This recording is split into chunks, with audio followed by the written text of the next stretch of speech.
Good morning student. आज हम अपनी हिंदी ऑनलाइन क्लास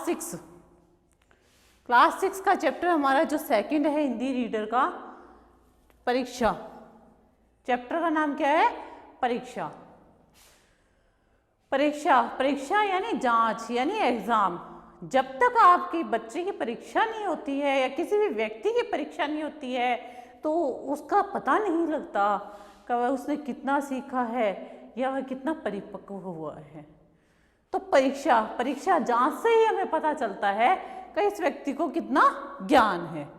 आज हम हमारा चैप्टर सेकंड पढ़ेंगे परीक्षा, जिसमें आपको यह बताया गया है कि मनुष्य की परीक्षा होती है तो उसमें ये पता लगता है कि इस व्यक्ति का आचरण कैसा है, उसका स्वभाव कैसा है, उसको ज्ञान कितना है, इस बारे में सब में पढ़ेंगे। तो ये हमें आज के चैप्टर में हमें सदाचार के बारे में बताया गया है।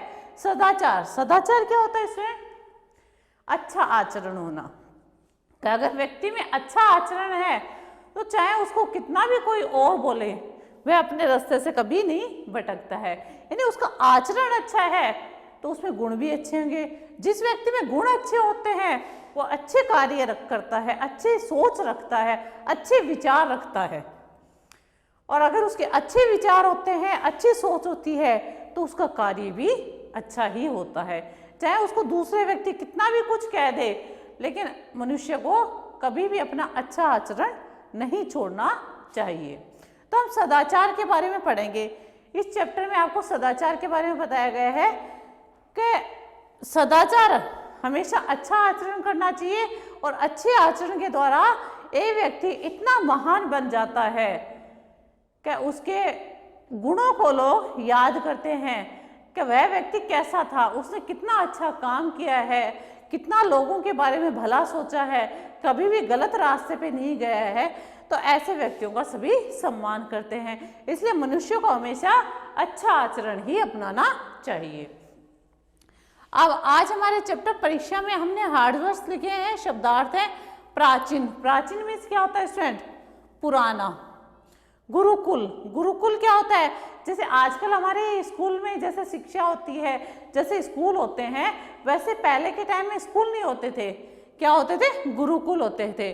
गुरु के पास रहकर शिक्षा प्राप्त करने का स्थान। यानी अब आज के टाइम में तो जैसे बच्चा है सुबह स्कूल टाइमिंग में आता है, 8 o'clock आया है, 2 o'clock ऑफ हो जाता है, वो अपने घर चला जाता है। गुरुकुल में क्या होता था? बच्चे को पूरा समय गुरु के साथ ही रहना होता था। का गुरु उसको सब कुछ सिखाते थे। उसको एक वनवास की तरह उसको शिक्षा ग्रहण करने के लिए गुरुकुल में भेजा जाता था। वह और किसी अपने परिवार से टच में नहीं रहता था। वो गुरु उसको सब पूरा ज्ञान देते थे, चाहे आर्थिक ज्ञान हो, व्यवहारिक ज्ञान हो या शिक्षा का ज्ञान हो, शैक्षणिक ज्ञान हो, जो भी हो तो वो कौन देता था? गुरु देते थे। ख्याति यानी प्रसिद्धि। गुरु दक्षिणा, शिक्षा प्रदान करने के बदले में गुरु को दी जाने वाली भेंट। अब जैसे गुरुकुल में है, बच्चा छोटा सा था, उसको माता पिता किस में डाल देते थे? गुरुकुल भेज देते थे। गुरुकुल में सारा उनको व्यवहारिक ज्ञान है, उनको खाने पीने का है, रहने का है, बोलने का है, उड़ने का है, सारा ज्ञान उनको कौन सिखाता था? गुरु ही सिखाते थे। और जब वे पूरे परिपक्व हो जाते थे, यानी सब कुछ ज्ञान प्राप्त करने के बाद में जब उनको गुरु उनके घर वापस भेजते थे तो उसके बदले जाते समय वह अपना जितना ज्ञान प्राप्त किया है वो गुरु का धन्यवाद करते कि आपने अपने जीवन में इतना अच्छा ज्ञान दिया है। उसके बदले वो उनको क्या देके जाते थे? भेंट। उसको हम क्या बोलते थे? गुरु दक्षिणा। कि अगर आपने अच्छी ज्ञान प्राप्त किया है, आपको लग रहा है कि मुझे इतना नॉलेज हो गया है, मुझे अच्छा ज्ञान दिया गया है, ये व्यक्ति महान है जिन्होंने मुझे जीवन के बारे में समझाया, तो उसके बदले में वो क्या देके जाते थे? गुरु को भेंट देके जाते थे। उस शिक्षा के बदले में उसको क्या बोला जाता था? गुरु दक्षिणा। समाधान यानी उपाय। किसी भी चीज का उपाय करना, कोई भी समस्या आ जाती है उसका सोल्यूशन ढूंढना, वो क्या होता है? समाधान कहलाता है। पर्याप्त यानी काफी, जितना हमारे लिए है, हमारी कैपेसिटी है। अब जैसे है खाना खाने की है, अब व्यक्ति खाना खाने की कैपेसिटी जिस व्यक्ति की होती है उसके लिए पर्याप्त है। अगर उससे ज़्यादा खा लेता है या उससे ज़्यादा कुछ काम कर लेता है, आज हमारे काम करने की इतनी शक्ति है, मेरा इतना ही पावर है, अगर मैं इससे ज़्यादा कर लूँगी तो क्या होगा, या तो मुझे थकान हो जाएगी या फिर मैं बीमार हो जाऊंगी। इसलिए काफ़ी अपनी जो सेहत होती है या अपना जो शरीर है या अपनी जो कैपेसिटी है उसके अनुसार काम करना, वो क्या कहलाता है, पर्याप्त। वश में होता है बालक या शिशु, छोटे बच्चे। प्रयास, प्रयास यानी कोशिश। ग्रहण, ग्रहण करना यानी प्राप्त करना, किसी भी चीज को ग्रहण करना, शिक्षा को ग्रहण करना यानी शिक्षा को प्राप्त करना है, किसी वस्तु को ग्रहण करने यानी किसी वस्तु को प्राप्त कर लेना है।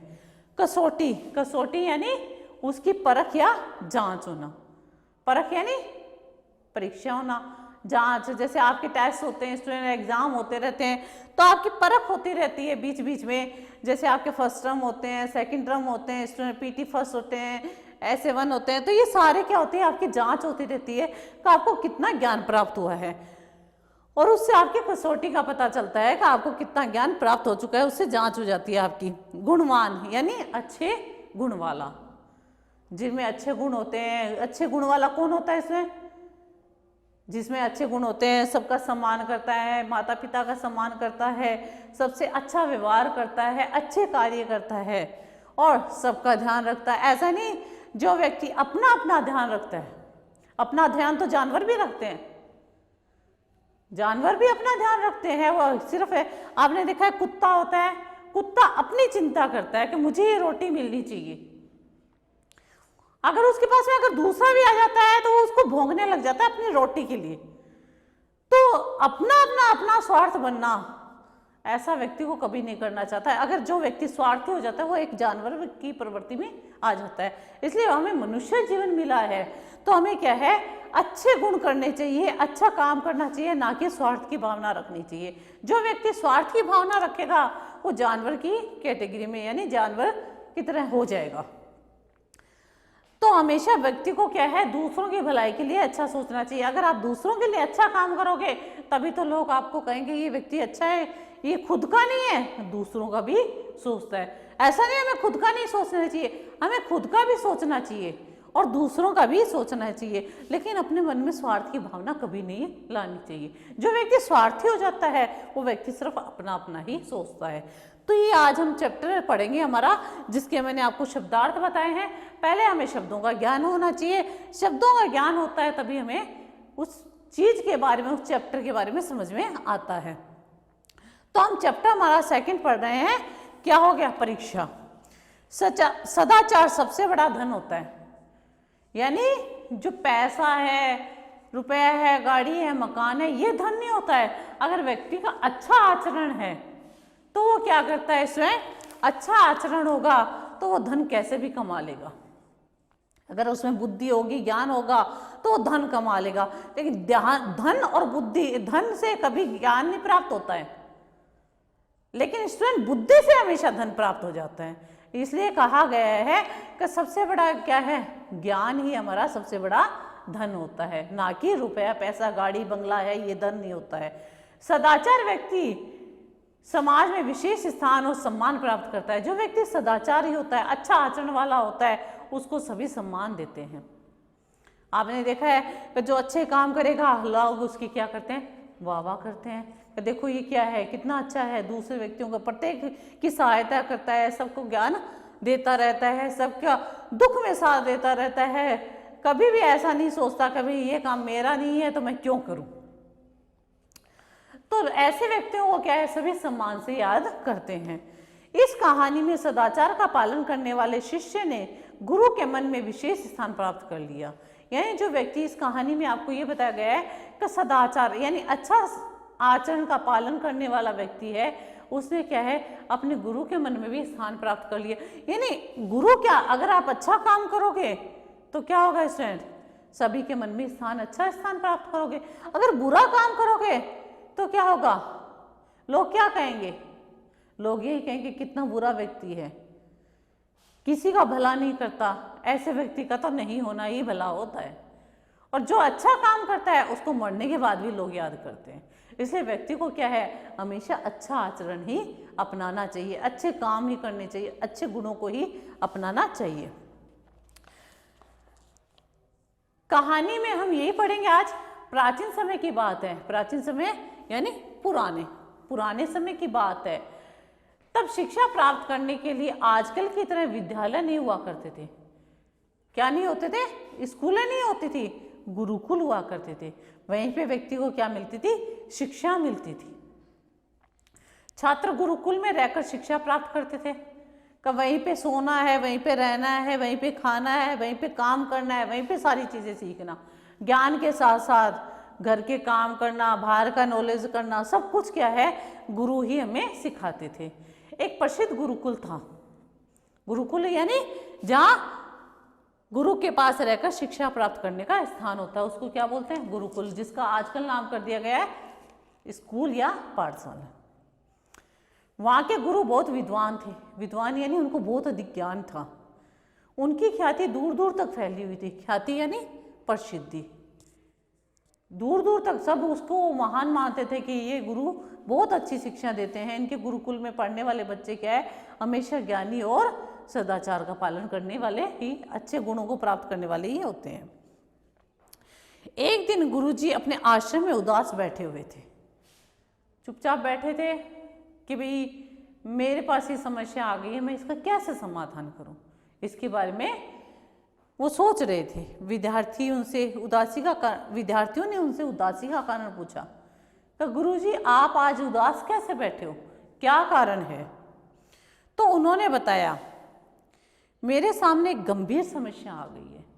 गंभीर यानी बहुत टेंशन वाली एक समस्या आ गई है कि उसका समाधान मुझे नहीं सूझ रहा।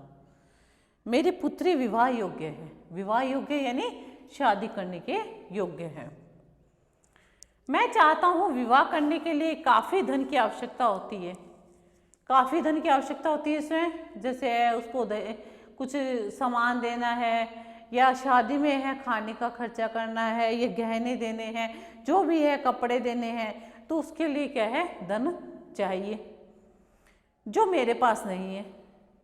मेरे पास नहीं है यानी मैं तो एक गुरु हूँ और मैं तो लोगों को शिक्षा देती हूँ, और उसके बदले मुझे क्या मिलता है? गुरु दक्षिणा, थोड़ी बहुत भेंट मिल जाती है, और उस भेंट से मैं अपनी पुत्री का विवाह नहीं कर सकता।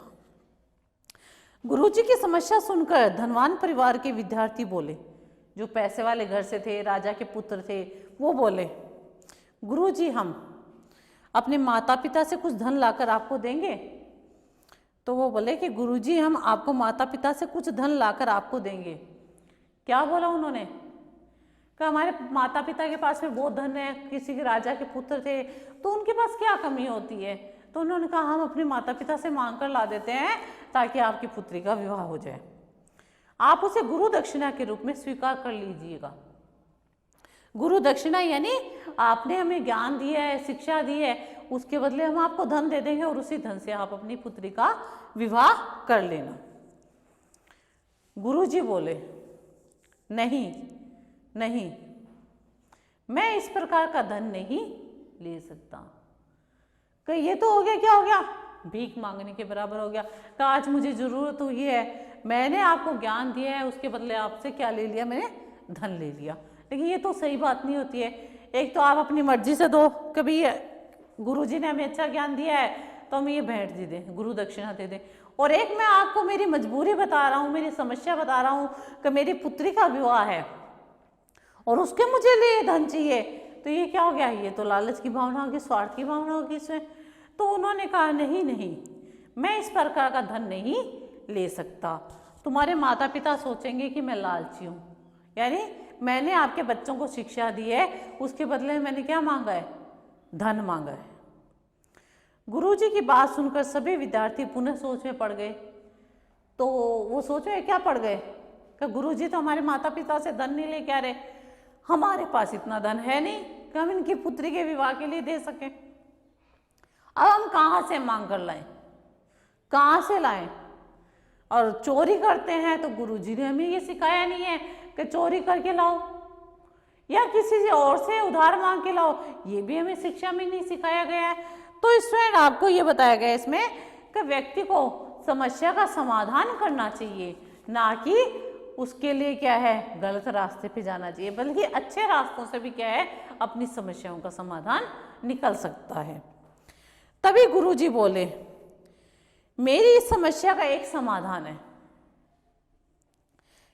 मैं चाहता हूं कि तुम धन तो लाओ किंतु किसी से मांगकर नहीं, साथ ही धन को इस प्रकार लाओ कि उसे लाते समय तुम्हें कोई देखे नहीं।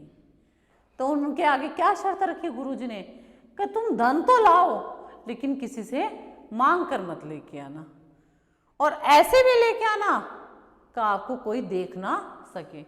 अब ये क्या है, ये बच्चों की सोचने की बात होगी। बच्चे भी सोच में पड़ गए कि हम कैसे लाएं, माता पिता से मांग नहीं सकते, किसी और से मांग कर लाना नहीं है, छुपा कर ला नहीं सकते क्योंकि हमें कोई देख लेगा, और तो किसी को दिखाई भी नहीं देना चाहिए। उन्होंने ये शर्त रखी, और हमारे पास इतना धन है नहीं। अब वो सभी विचार करने लगे, इस प्रकार मैं लोभी नहीं कहलाऊंगा कि अगर चुपचाप मुझे ला के दे दोगे, किसी को पता भी नहीं चलेगा, और आप किसी से कहोगे भी नहीं, किसी से मांग कर भी नहीं लाओगे, तो वो धन मैं ले सकता हूं। तुम लोग इस बात का विशेष ध्यान रखना। कौन सी बात का? कि तुम किसी से धन मांग कर भी मत लेके आना, और स्टूडेंट इस तरह लेके आना कि कोई आपको देख भी ना सके। अब स्टूडेंट हम धन ला रहे हैं, हम कोई चीज ला रहे हैं, हमें क्या पता कोई देख रहा है या नहीं देख रहा है। हम तो ये सोच रहे हैं शायद हमें कोई नहीं देख रहा है, लेकिन किसी व्यक्ति की नज़र भी पड़ सकती है। तो उन्होंने क्या बोला कि विशेष ध्यान रखना, जो भी तुम वस्तु लाओ उसे कोई देखे नहीं, वरना वह वस्तु विवाह के लिए अशुभ हो जाएगी। यानी वह अगर आप छुपा के ले भी आते हो और आप सोचो हमें कोई नहीं देख रहा, और अगर कोई देख भी लेगा तो वह व्यक्ति, वह वस्तु क्या है मेरी पुत्री के लिए अशुभ हो जाएगी, यानी वह काम की नहीं रहेगी, उससे अच्छा फल नहीं मिलेगा। तो उन विद्यार्थियों के आगे गुरुजी ने क्या शर्त रखी कि मैं तभी आपसे धन लूंगा जब आप क्या है स्टूडेंट, ना तो किसी से मांग कर लाओगे और ना ही किसी से दिखा कर लेके आओगे, बल्कि छुपा कर लेके आओगे। अगर आपको किसी ने लाते हुए देख लिया तो वह वस्तु मेरी पुत्री के विवाह के लिए अशुभ हो जाएगी, यानी वह उसके लिए अच्छी फलदायी नहीं होगी। तो ऐसी वस्तु देने का कोई फायदा नहीं है जिससे हमें अच्छा फल ना मिले या हमारा नुकसान होता हो। सभी शिष्यों ने गुरुजी की बात मान ली कि भाई ठीक है, हम ऐसा ही करते हैं, कोशिश करते हैं कि हम किसी से मांग कर भी नहीं लेके आए, और हम ऐसा धन लेके आए हैं जिन्हें कोई देख भी ना सके। उन्होंने गुरुजी से कहा, हम जो भी लाएंगे इस प्रकार लाएंगे कि उसे कोई न देख सके। अब स्टूडेंट बच्चों ने बात मान ली गुरुजी की, लेकिन वो ये सोचने लगे कम लाएं तो लाएं कैसे। अगर हमें किसी ने देख लिया, अगर हमने गुरुजी को आके बोल दिया कि गुरुजी हमें किसी ने नहीं देखा, तो वो क्या हो जाएगा, गुरु से झूठ बोलना, जो हमारी शिक्षा में हमें नहीं मिला है। हम चोरी करके लेके आते हैं, वो भी हमें हमारी शिक्षा में नहीं मिला है। हम किसी को दिखा कर लाएंगे और वह चीज़ अशुभ हो जाएगी उनकी पुत्री के लिए, तो भी अच्छा नहीं है। और हम किसी से मांग कर लाते हैं तो लोग क्या सोचेंगे, गुरु कितना लालची है जिसने क्या है बच्चों को धन के बदले में शिक्षा दी है। तो सभी ये सोचने लगे कि हम कैसे लेके आए। वह सभी अपना अपना प्रयास करने लग गए थे। अब स्टूडेंट दूसरे दिन से सभी शिष्य गुरुजी के लिए भिन्न भिन्न प्रकार की वस्तुएं लाने लगे। कोशिश करने लगे कि कोई हमें ना देख सके, कोई अपनी झोली में छुपा के लाया होगा, कोई अपने कपड़ों में छुपा के लाया होगा, कोई किसी और चीज में छुपा के लेके आया होगा। उन्होंने कोशिश करते रहे कि कोई हमें देख ना सके, और हम मांग के भी नहीं लेके आए। अब कोई हमें मांग कर भी नहीं लेके आए, कोई हमें देखे नहीं, इसका मतलब धन कहाँ से आया है, छुपा के लाना यानी चोरी करना। और चोरी करना क्या होता है, इसमें एक बुरा आचरण ही होता है। तो हमें शिक्षा मिली गई है गुरुकुल में कि हमें चोरी नहीं करनी, चोरी करना सबसे बड़ा पाप माना जाता है। इसमें ये कहा गया है कि मनुष्य को कितनी भी मुसीबत आ जाए, कितनी भी समस्या आ जाए, उसको चोरी नहीं करनी चाहिए। चोरी करना सबसे बड़ा पाप कहलाता है। मनुष्य को मांग लेना चाहिए। अगर किसी चीज़ की ज़रूरत है या किसी हेल्प की ज़रूरत है तो मांगने से व्यक्ति बुरा नहीं होता है, ना नीचा होता है, लेकिन चोरी करने से वह व्यक्ति बहुत ही दुष्ट और बहुत ही बुरे आचरण का व्यक्ति कहलाता है। तो हमें यही शिक्षा दी गई है जीवन में कि कभी भी हमें चोरी नहीं करनी चाहिए। मांगना कोई बुरी बात नहीं है। व्यक्ति को ज़रूरत होती है, हर चीज़ की ज़रूरत हो जाती है। आज मेरे पास है कोई चीज़, किसी और व्यक्ति के पास नहीं है, उसी को वही चीज़ की ज़रूरत है, तो वो मेरे से हेल्प के लिए मांग सकता है। मैं थोड़ी देर के लिए उसको दे सकती हूँ, वो मुझे वापस रिटर्न भी कर देगा। तो हमें एक दूसरे की हेल्प लेके जीना चाहिए, एक दूसरे की सहायता करनी भी चाहिए। मुसीबत के समय में एक दूसरे की सहायता करनी चाहिए। किसी को पैसे की ज़रूरत होती है, किसी को हेल्प की ज़रूरत होती है, किसी को गाड़ी की होती है, किसी को मनुष्य के काम की ज़रूरत होती है। आज जैसे होता है किसी व्यक्ति के हाथ पैर काम नहीं कर रहे हैं, वो चल जा नहीं सकता है, कहीं पे जा नहीं सकता है, तो अगर हम हमारे साधन के द्वारा अगर उसको कहीं छोड़ देते हैं तो एक ऐसे उसकी हेल्प हो गई है। कभी हमारे पास भी ऐसी समस्या हो जाती है कि आज हमें उस व्यक्ति की आवश्यकता हुई है और वो हमें हमारी हेल्प कर देगा, तो आपस में मेल जोल से हमारा एक दूसरे का काम भी संपन्न हो जाए। इसमें हमने चोरी नहीं की है, बल्कि एक दूसरे की सहायता की है। तो हमें एक दूसरे की सहायता करनी चाहिए, लेकिन चोरी कभी नहीं करनी चाहिए। ओके, आपको इतना चैप्टर समझ में आ गया होगा। Thank you.